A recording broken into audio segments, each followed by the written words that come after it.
अस्सलामुअलैकुम वरहमतुल्लाहि वबरकातुहू। बिस्मिल्लाहिर्रहमानिर्रहीम।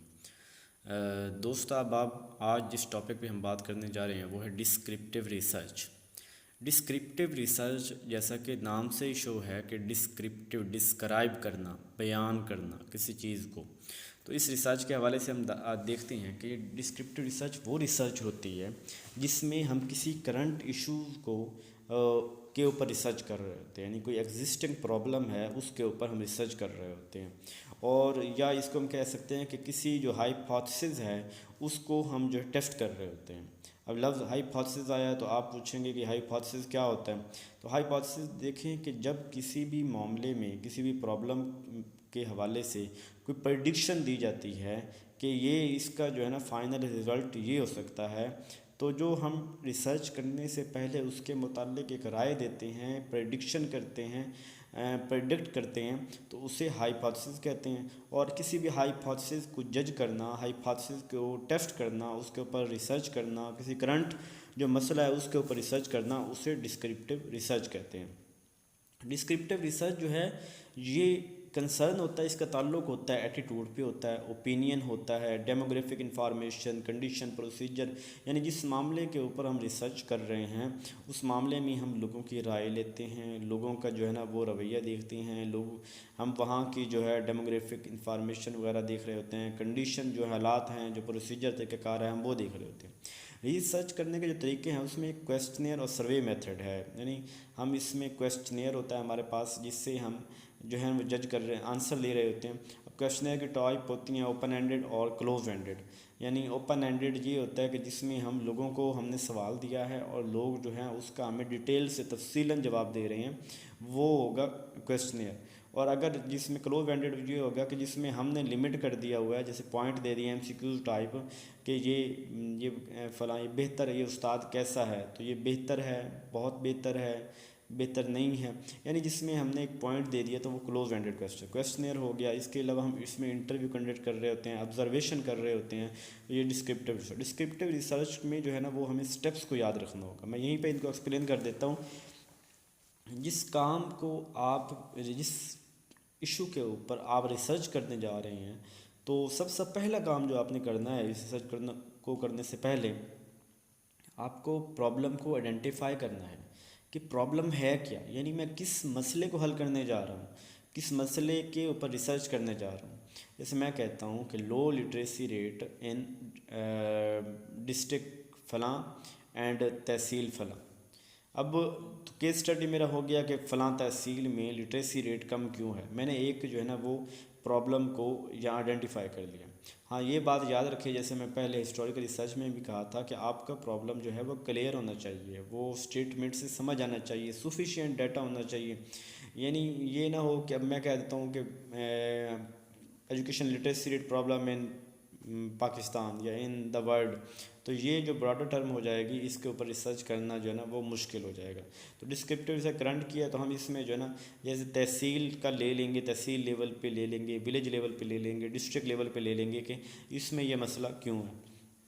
फिर उस रिसर्च को करने के लिए प्रॉब्लम को आइडेंटिफाई कर लिया, सेकंड हम देखेंगे लिटरेचर रिव्यू करेंगे, यानी उस प्रॉब्लम पे ऑलरेडी कितने लोगों ने रिसर्च की है उस तरह के प्रॉब्लम पे। जैसे हमने तहसील ABC ली, किसी ने तहसील XYZ पे रिसर्च की है, या उस तरह के इश्यूज़ पे किसी ने रिसर्च की है, तो उसने क्या क्या फाइंडिंग्स वहाँ की जो है ना वो जैसे डेमोग्राफिक लोकेशन के हवाले से, वहाँ के हवाले से लोगों ने क्या उसकी जो जजमेंट की एंड द रिज़ल्ट क्या निकाले, तो हम उसको रिव्यू करेंगे। तीसरी चीज़ हम हाइपोथेसिस जो है उसको हम डेवलप करेंगे। वो हाइपोथेसिस कैसे डेवलप, वही मैंने आपको जो बताया कि हम प्रेडिक्शन करेंगे कि मैं जिसके ऊपर रिसर्च करने जा रहा हूँ इसके मुमकिन नतज ये हो सकते हैं। उसके बाद फिर हम चौथे नंबर पे देखेंगे कि हम किस पॉपुलेशन को टारगेट करेंगे, यानी अब मेरे को पास एक तहसील है, उसकी 10 यूनियन कौंसल हैं, तो मैं जो है वो उसको देखूँगा कि मैंने किस इसमें से किस तरह के लोगों को लेना है, कि मैंने बूढ़ों को लेना है, मैंने बुज़ुर्गों बच्चों को लेना है, मैंने फ़लाँ एज के बंदों को लेना है, मेल को लेना है, फ़ीमेल को लेना है, यानी एक जो मैंने पॉपुलेशन है उसको सेट करूँगा। मैंने अनपढ़ को लेना है, पढ़ लिखों को लेना है, टीचर्स को लेना है, डॉक्टर को लेना है, मैंने किस तरह की सैम्पलिंग लेनी है, तो क्या वो जो जिस तरह का मैं सोच रहा हूँ वो एक्सेसिबल भी है कि नहीं है। तो इसी तरह फिर मैं कितने लोग लूँगा इसके बाद स्टेप पे सैंपल, हम कितने लोगों को लेंगे एक यूनियन काउंसिल में। मैं 10 यूनियन काउंसिल, क्या हर यूनियन काउंसिल 10-10 बंदे ले लूँगा, 100-100 बंदा लूँगा, कितने बंदे लूँगा और टेक्निक कौन सी यूज़ करूँगा। इसमें टेक्निक डिफरेंट है, इसके ऊपर अलग वीडियोस बनाऊँगा कि प्रॉबिलिटी और नॉन प्रॉबिलिटी, रैंडम जो है सैम्पलिंग लेंगे या किस तरह की, यानी कि सैम्पलिंग का हम कौन सा तरीका कार इख्तियार करेंगे वो देखेंगे। इसके बाद छठे नंबर पे हम देखेंगे कि उस जो हम इंस्ट्रूमेंट यूज़ करेंगे उसकी वैलिडिटी या रिलायबिलिटी क्या है, कौन सा जो है ना, इसके ऊपर भी अलग से वीडियो बन जाएगी। तो वैलिडिटी कितनी है और रिलायबिलिटी कंसिस्टेंसी उसकी कितनी है, और फिर ये रिसर्च जो है हम कब कहाँ कैसे करेंगे, ये चीज़ें हम देखेंगे। और फिर हम देखेंगे कि हमारा उस रिसर्च करने का ऑब्जेक्टिव क्या है, वो हम इसमें डिस्कस करेंगे।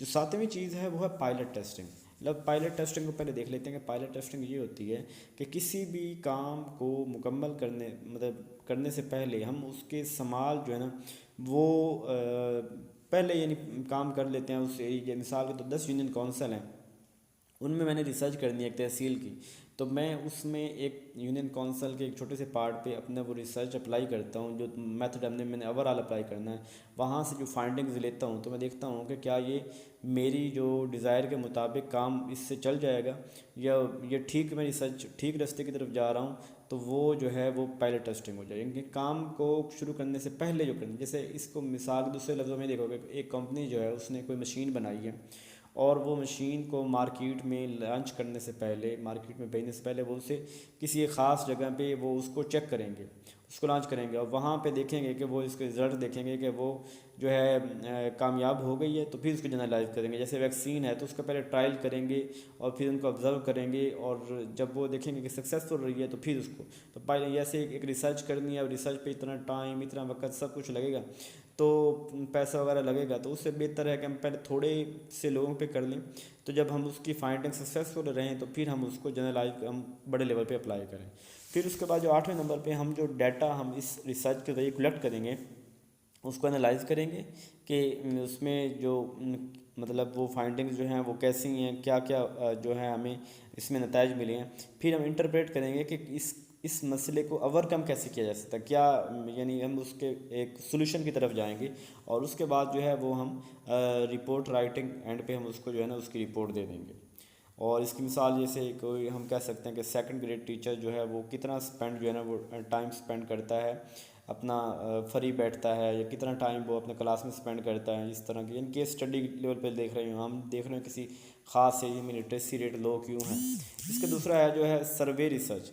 सर्वे रिसर्च क्या होती है, ये रिसर्च जो है इसमें हम डाटे को कलेक्ट कर रहे होते हैं सर्वे के ज़रिए ख़ास पॉपुलेशन पे। आप जो डाटा कलेक्ट कर रहे होते हैं, चाहे वो क्वेश्चनर के ज़रिए कर रहे हैं, इंटरव्यू के ज़रिए कर रहे हैं, उसे सर्वे रिसर्च कहेंगे। और सर्वे रिसर्च में एक चीज़ जो जहन में रखनी है कि एक मुनासिब सैंपल हो और मुनासिब से हमारे पास इंस्ट्रूमेंट हो। सर्वे रिसर्च जो है वो दो तरह की होती है, एक होती है क्रॉस सेक्शनल और एक होती है लॉन्गिट्यूडनल। क्रॉस सेक्शनल ये होती है कि जब हम इंफॉर्मेशन एक ही टाइम में एक जगह से इंफॉर्मेशन लेते हैं उसे क्रॉस सेक्शनल कहते हैं। और लॉन्गिट्यूडनल वो रिसर्च होती है जिसमें हम गाहे बगाहे जो इन्फॉर्मेशन लेते हैं। मिसाल के तौर पे हम एक इलाके से सर्वे कर रहे हैं, उसके मैंने एक उससे जो है ना वो इन्फॉर्मेशन कलेक्ट की, और फिर 6 महीने बाद या साल बाद फिर यानी एक ख़ास टाइम पीरियड के बाद फिर कलेक्ट करता हूँ, जिसमें यानी से कि जो कि लंबी रिसर्च होती है उसमें ये होता है कि हम देख रहे होते हैं क्या लोगों की राय बदली है कि या वही राय है। जैसे आप ये कह सकते हैं कि खान साहब की गवर्नमेंट आने से पहले लोगों की राय क्या थी, उस वक्त से अब 3 साल जो है ना गुजरने के बाद जो उन्होंने कैसे डिलीवर किया, अब लोगों की राय लेंगे। तो ये जो टाइम के साथ चल रही होती हैं ये लॉन्गिट्यूडनल होती हैं मोस्टली होती, जो क्रॉस ये डिस्क्रिप्टिव रिसर्च है, सर्वे रिसर्च है, ये लॉन्गिट्यूडनल ही होती हैं। होप सो आपको समझ आ गई कि कोई भी क्वेश्चन हो आप जो है कमेंट्स बॉक्स में कर सकते हैं, और कोई भी मसला हो तो आप पूछ सकते हैं। जज़ाकल्लाह खैर।